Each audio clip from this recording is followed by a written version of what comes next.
For you guys looking for an inverter that is also a UPS, so you can plug this guy into your freezer, plug it into the wall, let it be, it's going to stay charged, and when you lose power, it is 15 milliseconds that it'll switch over to battery power, run your appliance, your sump pump, whatever it is, and switch back. This is also meant to be a lithium iron phosphate battery inverter, 2,000 watts with over 2,000 watt hours inside.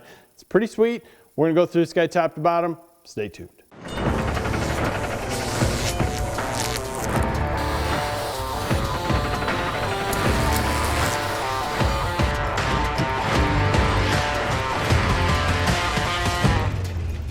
All right, let's take care of some housekeeping items right off the bat. I'm not getting paid for this video. I'm not getting paid if you buy this. I don't care if you buy this. All I'm trying to do is show you options that I think are cool. This is a pre-production unit. I'm not getting paid for testing it out, but what I did have an opportunity to do is try this unit out, give them some feedback on what I liked, what I didn't like, what I think it should have, what I didn't. They could mess with it, send it back to me. So I enjoy that kind of stuff.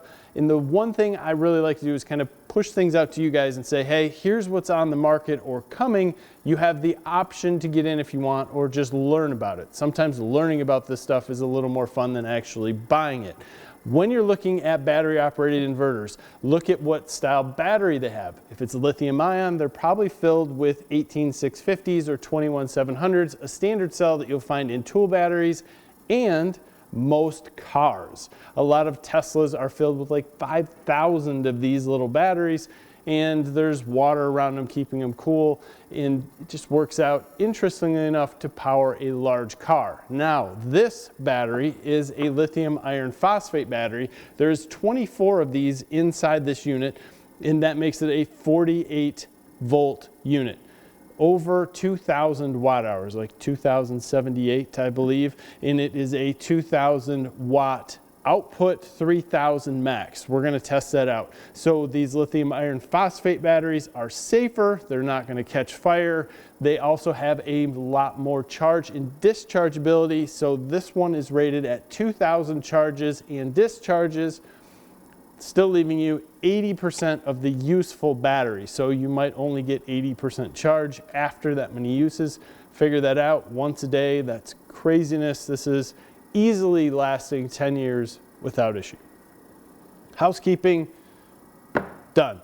Let's get into testing this. First thing I want to do is show you that it is a UPS, which I think is amazing. I even tested the downtime on this so that if you plugged it into a sump pump and your sump pump only runs like once an hour, as long as you turn the sleep mode off, you're good. Currently have it on and plugged in. You might be able to hear some fans going. This will charge in about 2.5 hours. But if we just turn on our heat gun, then we unplug. There was a slight dip. I mean, very, very slight. It's at 15 milliseconds where it takes to push things over, and this is on and running. That's pretty cool. Now, a lot of them will do that, but what they won't do is stay on if you were to just unplug it. It would think, hey, I'm done charging. So in this case, we plug it back in, unplug it again, and the AC power stays running, everything's good, and it will stay running for almost infinity until this runs out of power, because it does take a little bit of power to just switch from DC to AC current. As you can see here, we have our AC voltage at 113.2. If we look at our hertz, it's at 60.42. You can change that because this is going to come default set for Japan at 110 and 50 hertz. So you just have to quickly push some buttons in there. It's all in the manual. Switch it over. That's important if you're in the US. Coming in to look at the front, we have 4 outlets that are all pure sine wave. That's going to be an AC outlet, again, 60 hertz or 50 hertz. You can change that by using a combination of buttons up front. And I was talking about that sleep timer. If we push the USB and DC, you see this little moon in the Z. That would have this unit turn off after 3 minutes without any usage. So we turn that right off. There's no need for it. Currently we have an input of 1310 watts. That, while we're running power through and back out, is going to be limited to about 1600 watts of usage on the power supply only. That's not bad, it's kind of a safety thing, but what you can see here is that this will move up and down based on what we turn on. And if we turn on our heat gun again, you can see that our input watts goes significantly lower, but that's the wattage that's going to the batteries, not completely through, and then we're still able to output 1335 watts without issue. So we would still be charging, albeit very slowly here. You can do the same with solar. Unfortunately, it's winter here in Michigan and I have zero sun today. It's complete clouds, but you have a 500 watt max on solar. If we watch the voltage here, we're currently at 118. If we turn this on, no issue. If we unplug, we drop to 113, which fairly normal. Kick this guy on. I'm hitting that, I shouldn't. We've seen a dip to 106. So that is fair. I would be, I'm happy to only see a 6 volt drop, but it does still drop a little bit of voltage, which we might see something come out on that later, but I wouldn't be fearful of it as long as it's not a refrigerator or something with some really big circuit boards hooked up to it and it's just cranking this guy down for a period of time. So what we have here is going to be 6 USB ports, 2 USB-C, multiple 12 volt outputs, and then also a cigarette lighter as far as outputs. In the back is our supercharger that's going to just basically use a standard plug. And this does have an MPPT in the inside of it, so if you're using solar charging or you're plugging it into the car and using the solar charging port, it's going to figure out what's happening and pull the most voltage and put in the most voltage into the batteries. It just works out really well. I like to throw out a fair warning that these power supplies are obviously 2000 watt. We always want to test up to that, but you don't want to push these too much because the amount of time that they'll run will be fairly short. Now you can see here with nothing connected to it, we have 51 hours before this one runs out of battery power. We do not have any input voltage going to it at all. We have a convection oven hooked up here. All I just figured I'd do is hit this guy on bake and pull some power out. So we are at 1500 watts output as this heats itself up, still at 112 volts. I didn't get to see a dip there. If you guys did, please comment. What I'm gonna do is just kick on the heat gun here on medium. That should put us awful close to the 2000 watts and we'll just see what we have. But at this point, at 1500 watts out, we have 1.3 hours left.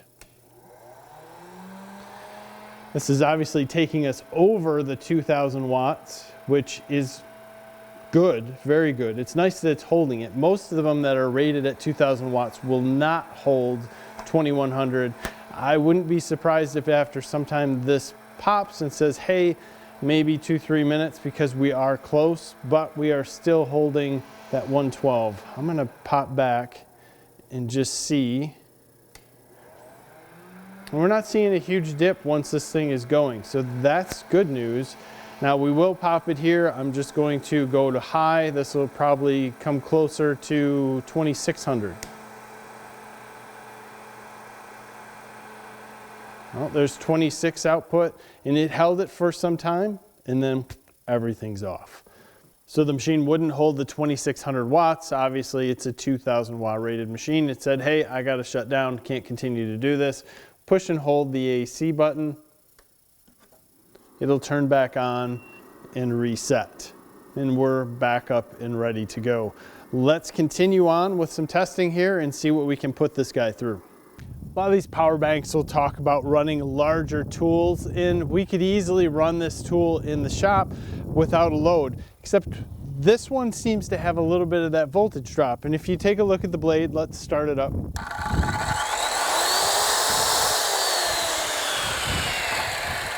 Takes a little bit more to start this, which is probably not an issue with this motor. If you're going to use it for something like this, that's why I would make sure that you're not using something very sensitive that's going to take a lot of power. Let's just try to make a couple cuts.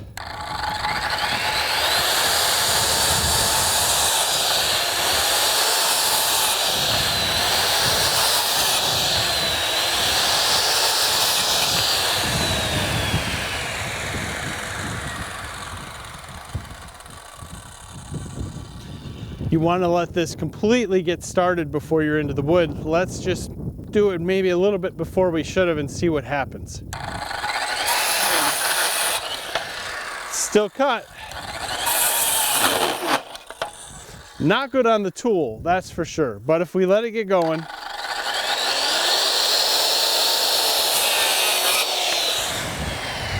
we have no issue.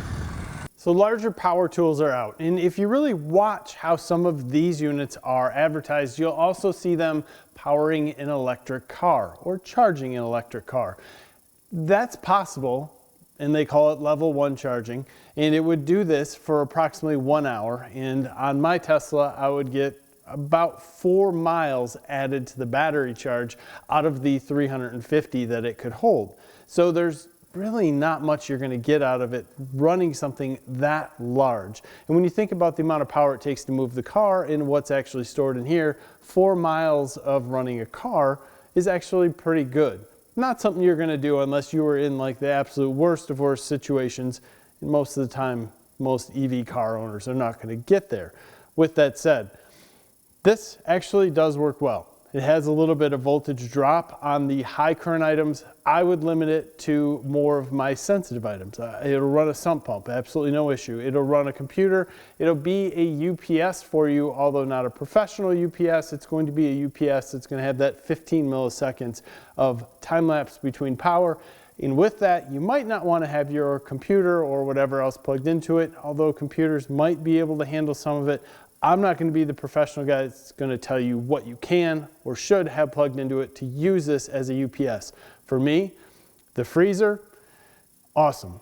The sump pump, awesome. Something else that needs to stay powered up in order to work, because if it loses power for a second and it powers down and then it has to power back up, it might not be perfect. Otherwise, this guy here really rocked it out, and I think it's a good value for $999. Something that I like to keep around in multiple different places. Got a cabin, hook this up to the sump pump, hook it up to whatever you need to stay running for sure, and you know that in that time of emergency, this is actually there and running and gives you the time to get up there and take care of business if you don't have a full-time generator hooked up. I think that's the cool part about some of this stuff, and as these battery technologies continue to get better and better, and in this case safe with the lithium iron phosphate, we're just going to see more and more happen. This is a heavy unit, no doubt it is heavy. So I'm sure shipping on this, if you're going to ship it around, is going to be fairly expensive, and it's not something that everyone's just going to be able to pick up and go. Something else to think about. As always, love to hear your comments below. Love to hear what you think about it running the skill saw. Love to hear what you think about the 2,000 watt inverter actually pushing 2,100 out for some period of time, which is not what we see in a lot of different tool related inverters. So there's some cool stuff there. As always, we appreciate your time. Give us a like in this video. Subscribe to the channel if you haven't already. Thanks again. Have a great day.